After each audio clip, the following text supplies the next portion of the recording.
You're listening to the Master Passive Income Podcast Network.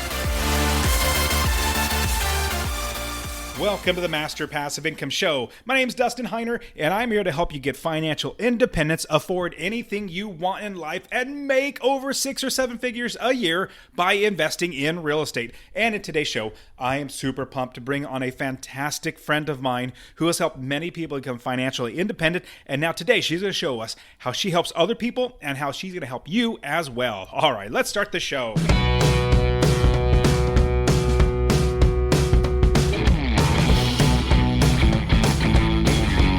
Welcome to the Master Passive Income Podcast, where we talk about investing in real estate with a special focus on making enough money so you can quit your job and live the dream life. And now, here's your host, Dustin Heiner. What's up? What's up? Super blessed as always to have you here with me on the show. Now, I am at the end of a 3-week trip throughout Japan. So I have 5 kids, my wife and my dad. We all came to Japan right after the Real Estate Wealth Builders Conference. Like the next 3 days later, we got off the conference, went home and relaxed a little bit. And then I have been in Japan from, I think it was like April 19th all the way now. It's middle of May or beginning of May. So 3 weeks now. And this is the tail end. This is the last day. We're flying home. But I've been documenting my trip through Japan, showing you like where to get the best Wagyu, which no kidding, I actually got it in Costco. And it was $90 for 5 pounds of Wagyu, a tomahawk steak. It's awesome. So check out on my Instagram. I mean, we got the best donut place. I show you all this great stuff. Check out my Instagram where I just walk through everything I'm doing here in Japan for 3 weeks. The Dustin Heiner, T-H-E, Dustin Heiner. You can follow me on there. You can even reach out to me on a DM. I really appreciate you listening to the show, and I want to see you to invest. And so if you're investing because you listen to the show, hit me up. Let me know. I really, really want to know. Send me a DM on Instagram. But I'm having so much fun here. We're flying out tomorrow and going back to the States. Now, there's one thing that happened at RubeCon, the Real Estate Wealth Builders Conference, that I am so pumped to share with you about. Because you are a listener, I'm going to give you, actually, no, I was just going to kind of give you a sneak peek, but this is what I really want to do. I want to give you free access to a new platform I've been building. One of my students, he is also the host of the Master Passive Income Espanol podcast. He came to me one day. He said, "Hey, Dustin, I really want to do," this is one of my students. He goes, "I really want to do a podcast in Espanol to help people speak Espanol or speak Spanish to be able to invest in real estate. I want to do that show." So praise the Lord. Fantastic. So far, we had, I think, like maybe a dozen shows now. He's doing great. And then he said, "Hey, Dustin, I'm a programmer. How about we work out a software to help people to invest in real estate?" I said, "That sounds like a fantastic idea. In fact, let's do this. Let's create something that we can give away to the podcast listeners, at least for a limited time, because I want to help you to invest in real estate." So this is what we did. We created a new software that helps you to check and analyze your deals. Now, what I've used to do is give all my students the Greenlight Deal Analyzer. It's the 1-minute Greenlight Deal Analyzer that you just put in the address as well as a couple criteria like purchase price, things like that, and how much it would rent for, and it would pop out if, basically give you a criteria by green light and red light. And it's Excel sheet is really what it is. It's an Excel sheet, really advanced formulas and all that sort of stuff. And if you got that, then it'll pop out a basically criteria. If it fits or meets the criteria, it would have a green light. Or if it didn't meet the criteria, it would have a red light. Well, as I'm talking to Juan, I said, "Hey, Juan, let's create the Greenlight Deal Analyzer in a software and do so much more." So we built, and it's currently developing. We have so many amazing ways that we're going to change and create, not just change and create, but like the roadmap for this software to help you become an income builder. Now, probably next week or the week after, I'm going to release an episode, and it's actually one of my talks that I gave at RubeCon, the Real Estate Wealth Builders Conference, where I talked about the changing of the Real Estate Wealth Builders Conference, which is now gone. It's now gone, but it's changing to something else. I'm going to hold that off until I think maybe next week or the week after, where I will play it. So you'll get it in, I guess, how everybody else got it at the Real Estate Wealth Builders Conference to help you to become an investor. But because you listen to my podcast, for a limited time, I'm going to give you free access to my deal calculator, which in the future will even help you find deals, even help you to put offers in and buy deals, get you financing for these deals, as well as collect rent, do all your accounting, basically all these software that I've been just telling you, hey, go use this software, or go use that software, or go use this software. There's like 6 or 7 different ones that you would need to use and sign up for. Well, Juan and we're absolutely creating our own software, and it is phenomenal. I unveiled it at the Real Estate Wealth Builders Conference this year, gave everybody access to it. But here is how you are going to get access to the Income Builder platform. Go to incomebuilder.io, and I'll put the link in the description. And you don't need to do anything other than create an account. Right now, it's completely free to create an account. So go and create an account. There's a little limitations in there, meaning you're not going to get every bit of the entire system, but you're going to get a free account, and you're going to start analyzing your properties and start creating income. Because the reason why I created the Income Builder software is because if you listen to, I can't remember how many episodes ago, but I gave you the roadmap. The roadmap as an investor, every single investor must go down this roadmap. I laid it out for you, and I'm basically putting this into a software that you and other real estate investors can create income so that you can eventually have financial independence. So get my software completely for free for a limited time. Eventually, you're going to lock it down to where you're going to have to pay for it. But hopefully, if you're one of the quick ones on this, if you listen to this like a year from now and it's closed down, I'm sorry. But if you go to incomebuilder.io and click create an account, you can just create an account for free for a limited time. You're basically going to be testing it out for us, making sure that everything works, and they're going to be loading so many more amazing things in there, like how to find properties, how to get them off market, skip tracing, things like that, and then collecting rents. Like everything is going to be inside there. I'm so pumped about this software. This is like the missing piece of Master Passive Income. Well, with that, I also now am bringing on a friend of mine. She's been on the show a couple times, but really fantastic friend of mine. She speaks at RubeCon every single year, and she just crushes it. In fact, the first year that she spoke at RubeCon, you know that you do a good job when the audience, they get touched by what you say. Well, this lady, not only by what she said did she touch the audience and they were moved to, to invest and to move forward, but the person taking pictures for the event. I hired a photographer to come and take pictures. She broke down crying because she was listening to my friend speak. It really moved her. Now she's getting successful. Well, I can't wait to share with you another amazing interview with my good friend who has written a book, a fantastic book that is going to help all of us become financially independent. We're going to talk about all this on the show, but you could also find a link to the book in the show notes in the description. So also get her book. She's fantastic. I'm bringing on my good friend, Lisa Peterson. And I want to pause for just a quick second and say thank you so much for listening to the show. If you've gotten anything out of the show, I would appreciate it if you went to anywhere that you listen to, say Apple or Spotify or wherever, and leave a 5-star review. Honestly, I really appreciate you leaving an honest review. I just love giving all this information out, and I want to see you succeed. Also, send this to one person. Just tell one person, say, hey, Dustin wants to help 1 million people to invest in real estate. You need to listen to this because it's going to change your life. Lastly, get my real estate investing course completely for free. Text the word rental, RENTAL, rental to 33777. Rental to 33777. I'll literally give you my course showing you everything in the business so that you can become financially independent. Lisa, thank you so much for being here. Dustin, I'm so happy to be here. Thank you. This is terrific. You've been on the show many times before, and the reason why I have you come speak at RubeCon, as well as come on the podcast, as well as we're friends, is we see eye to eye on lots of things, but we also see differently. Like, me being a guy and just how I think, you think totally different in certain other ways. And when we speak at RubeCon, the Real Estate Wealth Builders Conference, I bring a perspective, you bring a different perspective, and everybody hopefully gets a well-rounded perspective, because I don't think I know everything. I know you don't think that you know everything. And so that's what I love about having great friends like you, is because we help balance each other out and help everybody. So you've done lots of coaching, but right now you just wrote a book, Money Catalyst. You spoke at RubeCon. Now I want to, because everybody, I'm going to point back to listen to the last episodes where Lisa shares about lots of other things.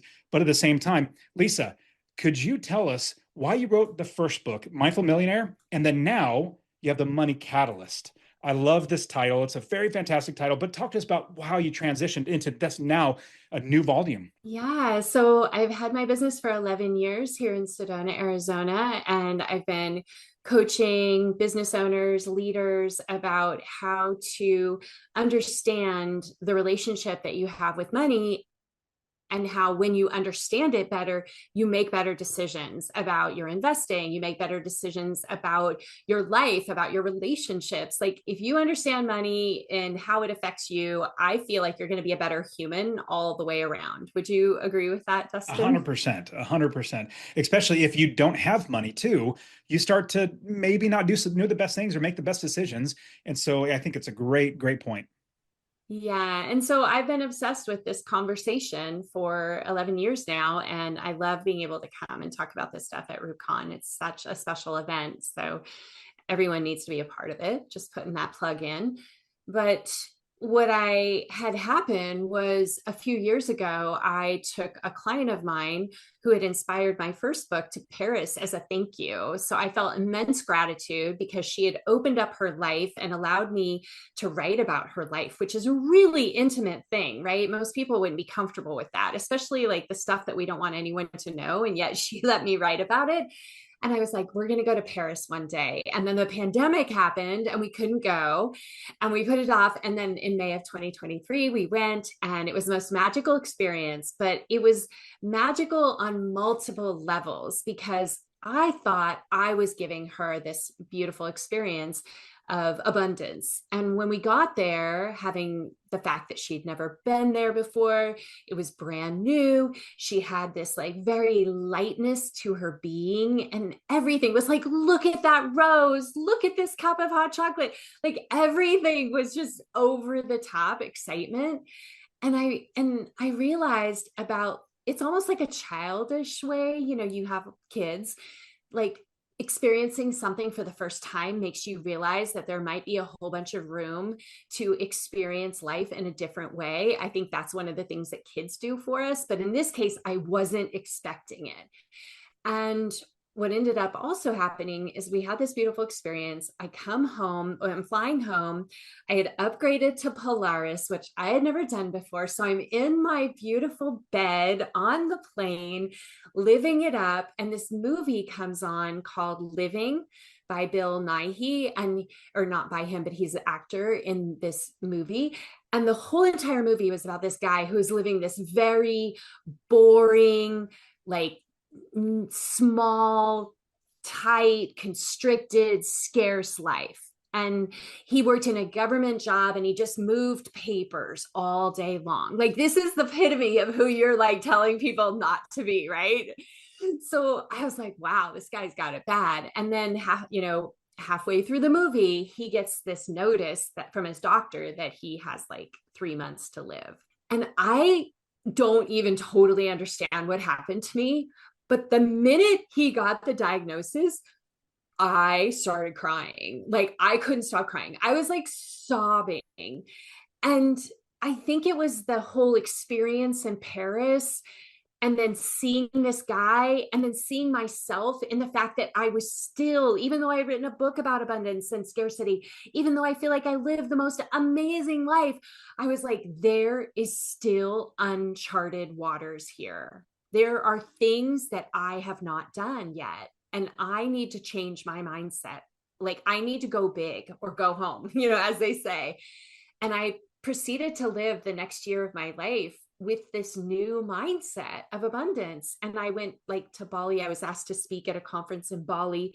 And instead of going for like the week, I went for like 3.5 weeks. I was like, I'm going to do everything bigger than life. And so fast forward a year later, my publisher asked me to write a book about abundance. And when I started to try and be inspired, all I could think about was what had happened in Paris and when I was coming home. So I used that to write a little short story about what happened. And when I provided it to my community who were helping me workshop this new book, they were like, what happens next? This is so good.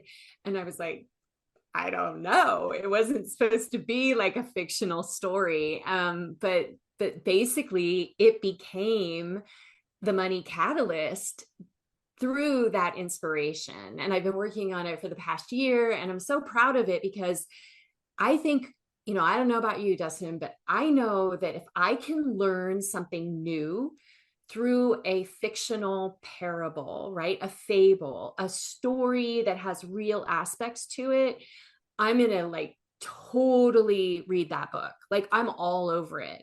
It's so much more entertaining. And I just wasn't sure I could do it, but now I can say I did it.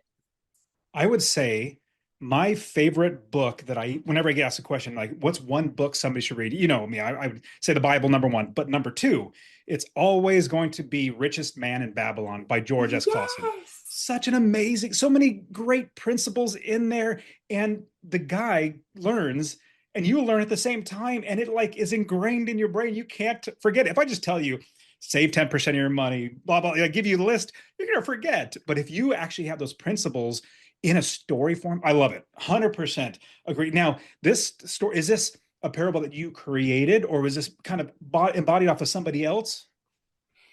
So I'm similar to Mirabelle, the main character, because I had that epiphany. But just to be clear, Mirabelle's like in her 30s. I'm in my late 50s. So this is written for a younger person to kind of learn the things that I've learned. But what ended up happening is Mirabelle, Leela is like Jenny, who inspired the book. So now she's inspired two books. You have to laugh about this. Like, I'm like, where are we going next, girlfriend? Because we're going to have to just keep writing books together. I work, you just show me how to live.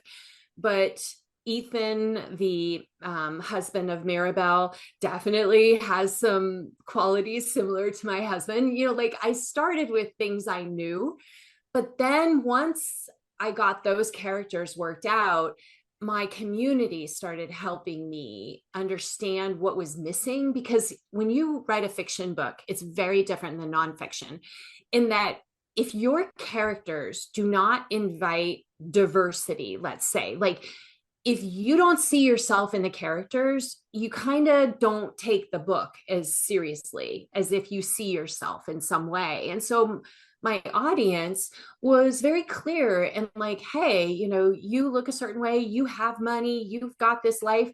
Like you need to bring in other characters that are struggling with these things, that haven't dealt with some of the stuff that you've dealt with. And so they helped me start to create a whole community of different ideas, right? Just like you started this conversation, like we need to be able to include different thoughts and different perspectives, and that we all learn from that. And so they ended up helping me do that, but it was inspired by real life people, and then it took off and became a whole different thing that I would have never imagined. Like the creativity, I didn't know I was that creative. That is so good. And so as I'm thinking through your book, the first one that I read, The Mindful Millionaire, that one is definitely much more educational. Stories in there too, but not a fable or a parable or a story that presents a point in the end. Could you help us to understand, okay, the money catalyst, you and I both know, because you've invested in real estate, lots of real estate, commercial real estate, Airbnbs, and all that sort of stuff. You've exited lots of properties as well. You do really well financially, you and your husband as well. And so it's like, are you bringing in principles that you learned yourself into this? And what would those principles be? Yeah. So a couple things that I just want to mention, really funny side note. This, you and I are both from California. I grew up in the San Francisco Bay Area, and the story is based in San Francisco. And I had to do some homework because I really wanted the characters to have bought a foreclosed home in South San Francisco. And the timing was like around 2015. So I was like, oh, what was the market? So it was definitely like real estate oriented in the beginning, just from past experience, but I wanted to plug that in. So the 8 catalysts are that whole transformation, kind of a reverse engineering of the transformation of what I do when I have coached people personally. So 8 stages of a process of learning something new and having a new perspective. And those different catalysts, for those who know, like, or don't know, like, a catalyst is, the whole idea of a catalyst is it's speeding up something that may have occurred anyways, but the catalyst is speeding it up. So each of these are speeding up her learning as she goes through the process. And they're taking you through phases of self-understanding, like, where do we run into trouble with ourselves, with our thoughts, with our patterns, with our behavior? And, I teach a lot about this in the Mindful Millionaire, but a lot of our money stories they go way back to what was happening when we were growing up. And then we bring them into our lives, but we don't realize, we think we're free and independent, and we're making great choices. But in reality, like, one of the things that just comes to mind, like, it's come up a lot lately, like, maybe, father was a heavy gambler, and it's not that uncommon, sadly, but the ideas of how you think about money when you grew up in a home where there was never enough to pay for things because your dad had a good job, but he would spend everything gambling.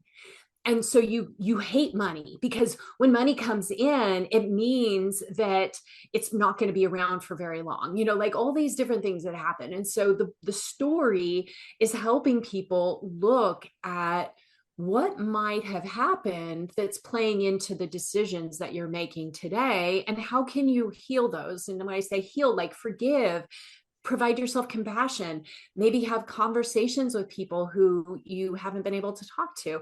Like, it's really basic stuff. And I will say this, my husband gave me a challenge, because the Mindful Millionaire is like spiritual. It's probably more spiritual. And my husband said to me, like, Lisa, if you could write a book that no matter what religion or spirituality or whatever somebody came from, like, this book be neutral, could you do that? And I was like, I think so, but that's interesting. It's a challenge. And so in the book, it meets people wherever they're at. If you're Christian, or you've studied a certain type of religion, like, it doesn't talk about any of those things. It's kind of meeting you in a place of, like, love and compassion and self-understanding. And the only thing that kind of runs through it all is that there's an infinite power that sort of runs through all of life. And so I did that purposefully so that it could help more people, like, meet everybody wherever they're at. And then you can bring your own beliefs about whatever and healing into the experience of what I'm showing people to do. And Maya, who's the coach in the book, she's guiding Mirabelle through these 8 catalysts on the pace that works for Mirabelle. Like, okay, now you're ready for this next catalyst. So that's where the kind of going back to Richest Man in Babylon, the teachings are coming through as you go along. And each chapter has questions, so that not only are you seeing what's happening to the characters, you're encouraged to answer questions about what's happening for you as you read this story. And so the Maribel is the person that she discovers certain ahas because she's learning. And the catalyst, if I remember correctly, what you said is catalyst is to help you do something faster, or it's meaning, it seems like, to help somebody learn faster or do something faster, a catalyst to, make things quicker, faster, whatever. And so in the 8, you said 8 different lessons that she's learning. And so does she have a failure and then sees okay, this is the way to do it, and then quickly learns? Is that kind of the pattern? Yeah, like, there's some themes. Her father moved out when she was very young, and so that created extra pressure for her mom. Fascinating thing that I realized when I was writing this book, when I think back about all the folks that I've worked with for all these years, it is a very common thing, particularly for men and women, when the father figure was not kind of taking on this more traditional, like, teaching about money and teaching about responsibility and, like, being there. Oftentimes there can be challenges in someone's interpretation of money. It's fascinating. I was like, oh my gosh, it shows up so much. So I really played that up in this story when it was coming in. I was like, well, why is she struggling? And I was like, oh, her dad, left and wasn't really involved. And then her mom had to take on all this responsibility and it was really stressful for her. So you're witnessing her realizing these memories and then like, oh, that's why I do these things, that's why I have these behaviors with money, or that's why I let Ethan kind of take the lead and I wasn't really an active participant in this. So you're watching her learn and fall down, and she has a big job and she makes a mistake at work that really scare her and kind of almost lose her job. So we're watching her struggle through life like many of us do. But then what happens when these things don't go right, and when she struggles in her relationship or she struggles at work? How is she learning from this, and then how is she also creating a better relationship with her husband through these experiences? At first it feels like they're not on the same page and they're sort of fighting about it. And I'll tell you, Justin, like it was hard to like let her fail or have them fight or have them not be living in the same room. Like it was painful. I wanted everybody to be happy and joyful, but that does not make a good story. So in the writing of it, you had to put yourself, it seems like, put yourself in that position, and everybody reading it, they're going to be feeling that too, because I think you're right. You said in the beginning, the people that read books, they love to see themselves in it, and that gravitates them. Like when you're watching, when I growing up in the 80s, watching movies, anyone with like a 13-year-old kid is like, oh, that's me. And they identify with it, then you grab onto it. Same thing with like Richest Man of Babylon too. Like I didn't have much money when I first read it, and I was learning all those lessons like, oh my goodness. So I identified with that. I love it. Now with you getting in the money catalyst, these 8 principles, is there a sum up? Like if you sum up all the different 8 catalysts together, or 8 money catalysts together, is there like a boil down, this is in the end, I hope you get this out of the book? Yeah, 2 parts to that answer. The first is that what I realized in writing the book, and one of the big messages that comes through, is that this idea of abundance is a journey. It's not a destination. And it is only to be written by you. Nobody else can tell you what an abundant life is. Like you've got to figure it out for yourself. Okay.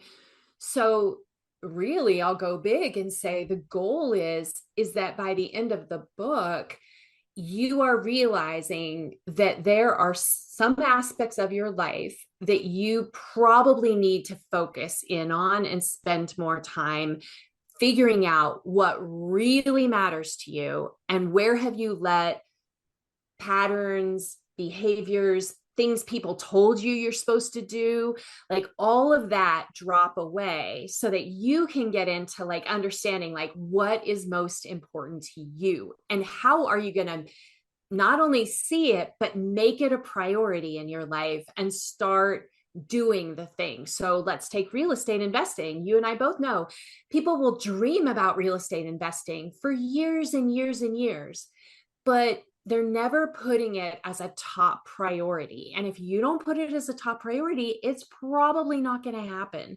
So somebody who wants to read this book and question their assumptions may come to the core reason why they're not taking action on buying that first property. And by the end of the book, they're like, I get it.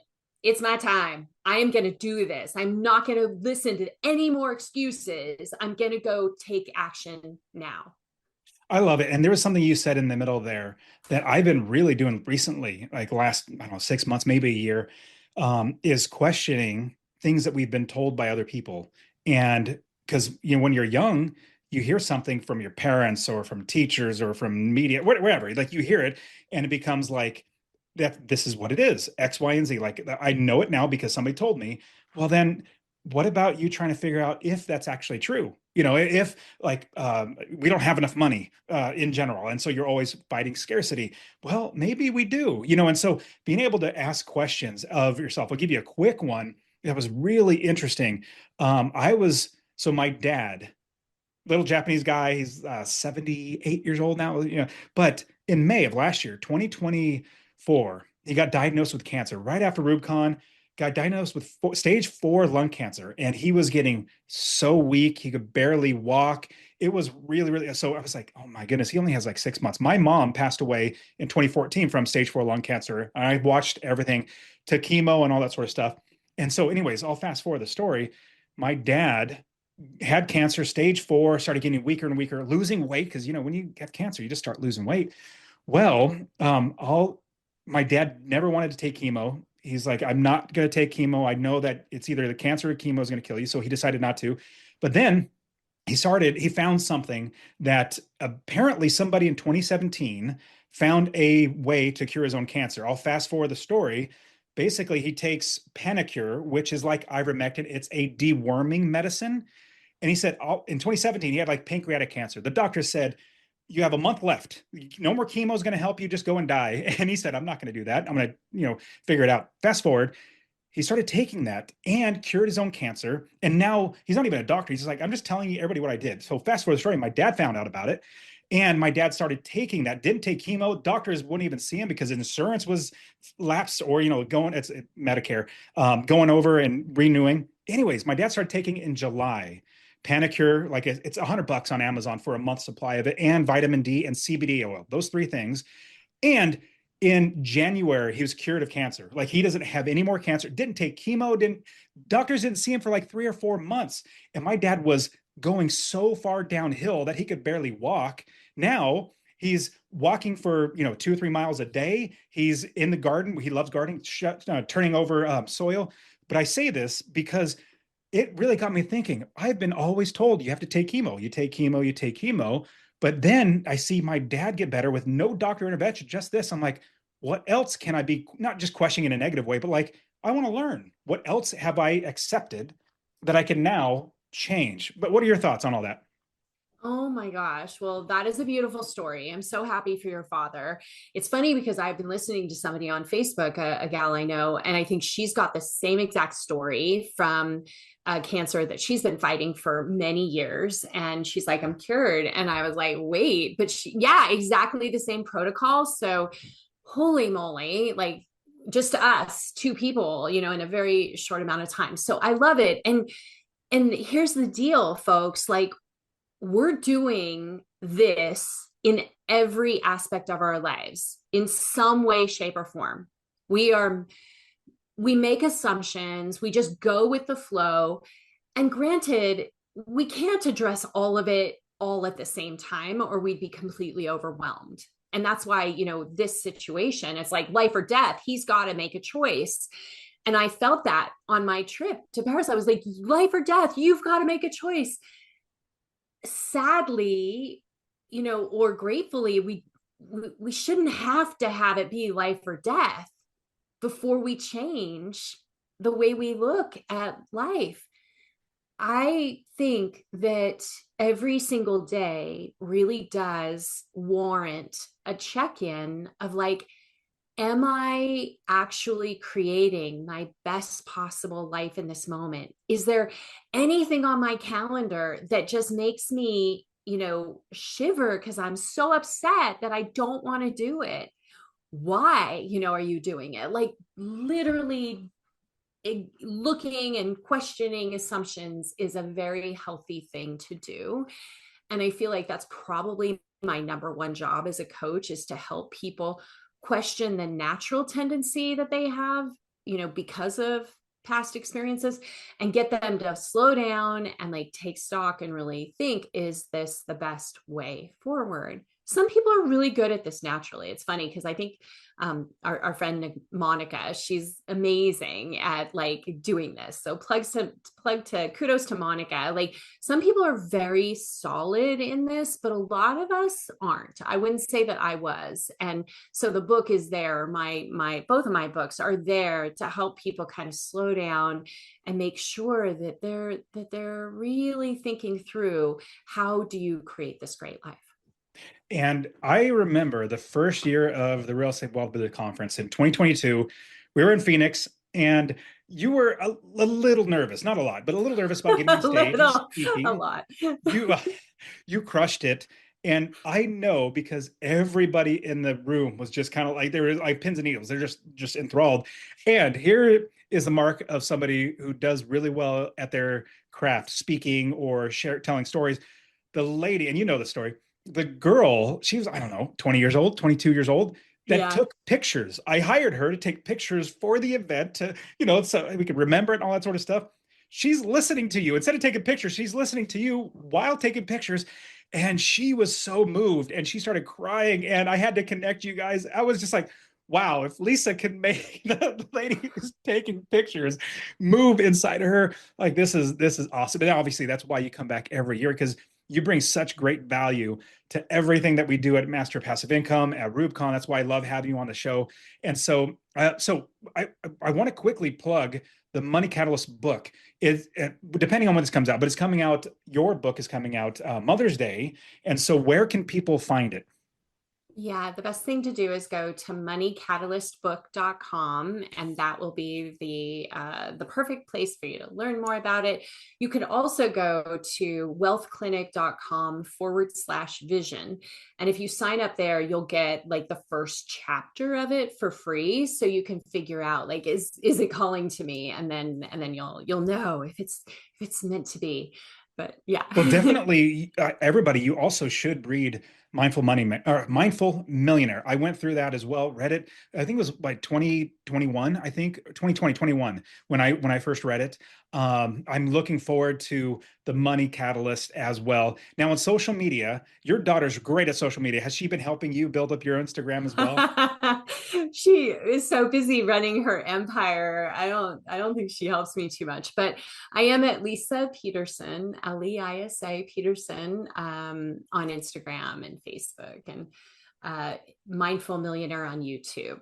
That's been something that's been growing this past year because I had a video that went viral. It's been really fun. I remember. That's awesome. Awesome. Well, do you have your podcast as well? Because you've had a I podcast. You still do. Yeah, I do still have the podcast. Mindfulmillionairebook.com is where that podcast is. Exactly. awesome. Lisa, this is fantastic. I'm so pumped to be able to hang out with you. Thank you so much for speaking at RubeCon. You bring such tremendous value. I mean, you and Adam Carroll, obviously Monica's going to be there. I mean, all these people, they're all friends. Like, hey, let's just have a party. Let's invite people and hopefully impart some wisdom to everybody. So, Lisa, thank you so much for being a part of RubeCon as well as being on the show. But also, thank you for being a friend. It's been really, really fantastic. Likewise. Thank you so much. Thank you for your kindness. And I really feel like that's the word that I always think of with RubeCon, is just filled with kindness. And that is it for today. Go ahead and get my free real estate investing course. Text the word rental to 33777, RENTAL to 33777. You can also join my Real Estate Wealth Builders group coaching. Get all my courses. All right, guys, we'll see you in the next show. See ya.